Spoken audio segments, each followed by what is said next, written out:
Армысыздар, құрметті көрермендер. Рамазан айы құтты болсын. Баршамыздың ұстаған оразаларымыз қабыл болсын. Сіздермен жаңа рубрика Рамазан оразасына қатысты сұрақтар. Бірінші сұрақ: ораза сөзінің анықтамасы қандай? Ораза сөзінің араб тіліндегі баламасы саум. Бұл барлық нәрседен тыйылу деген мағынаны білдіреді. Ал шариғат терминінде ораза ұстауға ниет етіп, көкжиекте көлденең атқан таңнан бастап, күн батқанға дейін ішіп жеуден және төсек қатынасынан тыйылу деп айтылады. Екінші сұрақ: Рамазан оразасының парыздығына дәлел бар ма? Рамазан оразасы исламдағы 5 парыздың бірі. Бақара сүресінің 183 аятында Алла тағала: «Ей иман келтіргендер, ораза бұрынғыларға парыз етілгендей, сендерге де парыз етілді» деп бұйырады. Пайғамбарымыз, оған Алланың игілігі мен сәлеметі болсын, өз хадисінде ислам 5 нәрседен тұрады. Алладан басқа құдай жоқ екеніне, Мұхаммед Алланың құлы әрі елшісі екеніне куәлік ету, намаз оқу, зекет беру және Рамазан оразасын ұстау және шамасы жетсе қажылыққа бару деген. Үшінші сұрақ: Рамазан оразасы қашан парыз болды? Рамазан оразасы пайғамбарымыз, Алланың оған игілігі мен сәлемі болсын, Меккеден Мәдинаға хижрет еткеннен кейін хижраның 2-ші жылы парыз болды.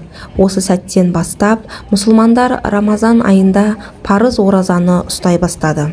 Төртінші сұрақ: Алла елшісі, Алланың оған игілігі мен сәлемі болсын, өмірінде неше рет Рамазан оразасын ұстаған?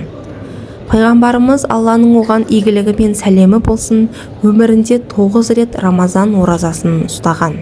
Бесінші сұрақ: Рамазан оразасының қандай пайдалары бар? Басқа ғибадаттар секілді оразаның да адам баласы үшін сан түрлі пайдалары бар. Бірінші кезекте ораза ұстаушы Алла тағалаға бой ұсыну арқылы өз бойына тақуалық дәнін егеді. Ораза адамға өнегелі мінезді үйрететін тәрбие мектебі. Оразаның көмегімен адам өз бойындағы жағымсыз сипаттардан арылады. Ораза сабырлы болуды және жүйелік пен тәртіпті үйретеді. Аузы берік адам айналасындағы аш адамдардың күйіне еніп, бойындағы мейірімділік, жанашырлық, бауырмалдылық секілді сезімдері оятады. Ораза нәпсімен күрес амалы. 1 ай бойы бойындағы құмарлықтарымен күресіп үйренген адам. Бұл күрестің салиқалы өмірі мен ақырет бақыты үшін маңыздылығын түсініп, бірте-бірте нәпсісін толық билеуге ұмтылады. Сондай-ақ Рамазан айында Алла тағаланың құлдарына деген рақымы мен мейірімі басқа айларға қарағанда ерекше болатынына көзі жетеді. Бұл кеңшіліктер құлдың Раббысына деген махаббатын арттырып, жасаған күнәлары үшін ұялуына, кешірім сұрап тәубеге келуіне орасан септігін тигізеді. Келесі 6-шы сұрақ: Рамазан оразасы кімдерге парыз? Рамазан айында ораза ұстау әрбір балиғат жасына толған, ақыл есі дұрыс, жолаушы емес мұсылман ер мен әйелге парыз. Яғни мұсылман болуы, балиғат жасына толуы, ақыл есі дұрыс болуы, ораза ұстауға күші жетуі және тұрғылықты жерінде болуы шарт. 7-ші сұрақ: оразада сәресіне ұйықтап қалған адам не істейді? Рамазан айында сәресіне тұрмаған кісі сол күнгі оразасына ниет етіп, ештеңе жеместен ауыз бекітеді. Себебі пайғамбарымыз, Алланың оған игілігі мен сәлемі болсын, Ашура күні жаршыға былай жария етуді бұйырды: кім бір нәрсе жеп қойған болса, аузын күннің соңына дейін берік етіп тәмамдасын. Ал ештеңе жемеген адам сол күйінше жемесін, ораза ұстасын. Бұл хадистен түсінетініміз, ораза кезінде сәресіге тұрмай, таң атырған кісі де еш нәр татпастан сол күнгі оразасын ұстайды. Келесі 8-ші сұрақ: сәресі уақытын күн шығысымен тоқтату керек пе? Сәресінің аяқталу уақыты күннің шығуымен емес, таң намазының кіруімен есептеледі. Ендеше аймағыңыздағы кесте бойынша таң намазы кіргенге дейін ауыз бекітіп үлгеруіңіз керек. Яғни таң намазының уақытымен кірісімен ішіп жеуді тоқтату керек. 9-шы сұрақ. Науқас адам оразада не істейді? Алла тағала құлына тек күші жететін нәрсесін ғана міндеттейді. Сондықтан Алла ауырған адамға ораза тұтпауына рұқсат берген. Бұл жайында Құранда былай делінген: Рамазан айы туғанын көрсеңдер, ауыздарыңды бекітіңдер. Ал кімде-кім сырқаттанса немесе сапарда жүрсе, басқа күндері қаза етсін. Алла сендерге ауырлық емес, жеңілдік тілейді.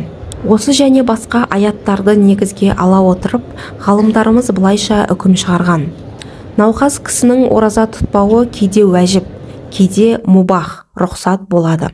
Егер науқас кісінің ораза ұстауы өлімге алып келер болса, бұл адамның ораза ұстамауы уәжіп, міндет. Ал егер ауыз бекітуі сырқатын арттырар болса, немесе жазылуын баяулатар болса, бұл жағдайда ораза ұстамауына рұқсат. Ендеше ораза ұсталмайтындай сырқат болсаңыз, сізге ораза ұстау парыз емес.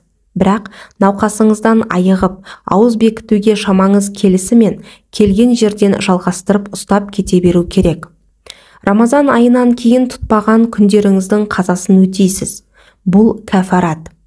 Арасын үзбей 60 күн ұсталатын ораза. Өтеміне жатпайтындықтан бөліп тұтсаңыз болады. Ал бұғанда денсаулығыңыз жарамаса, онда оразаның әр күніне пидия төлейсіз. Пидия төлеуге де шамаңыз жетпесе, Алла мейірімді, кешірімді, пендеге күші жетпейтін нәрсені міндеттемейді. 10-шы сұрақ. Оразаның қандай түрлері бар? Оразаның бірнеше түрі бар. Олар парыз, уәжіп, нәпіл және мәкрух деп бөлінеді. 11-ші сұрақ. Ораза қай уақыттан қай уақытқа дейін ұсталады?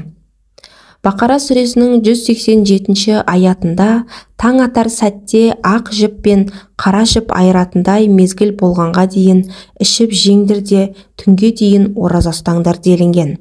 Демек, оразаның уақыты таң намазының уақыты кіргеннен бастап күн батқанға дейін, сақтық үшін таң намазына 10 минут қалғанға дейін сәресін ішіп, ауыз бекіткен абзал.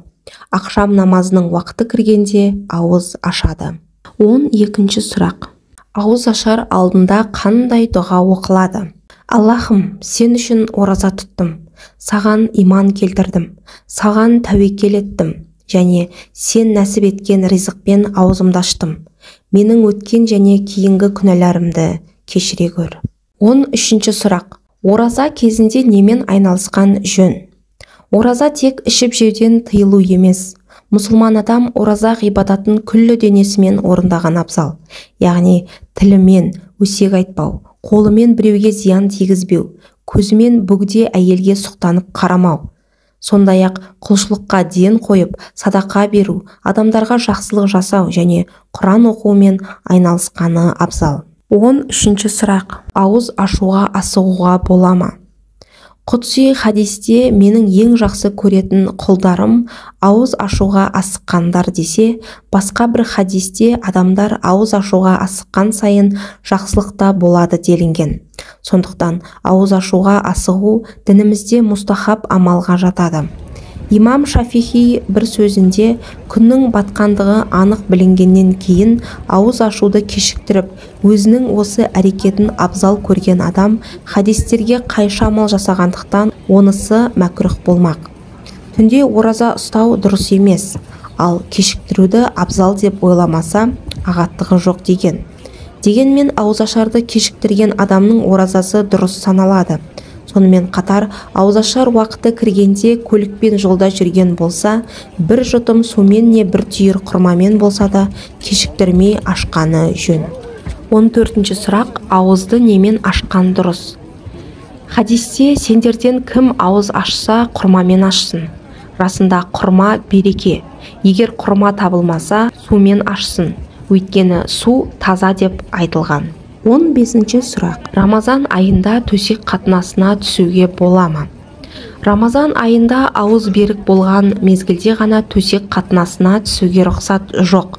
Ал кешке ауыз ашар уақытынан кейін ерлі зайыптыларға рұқсат.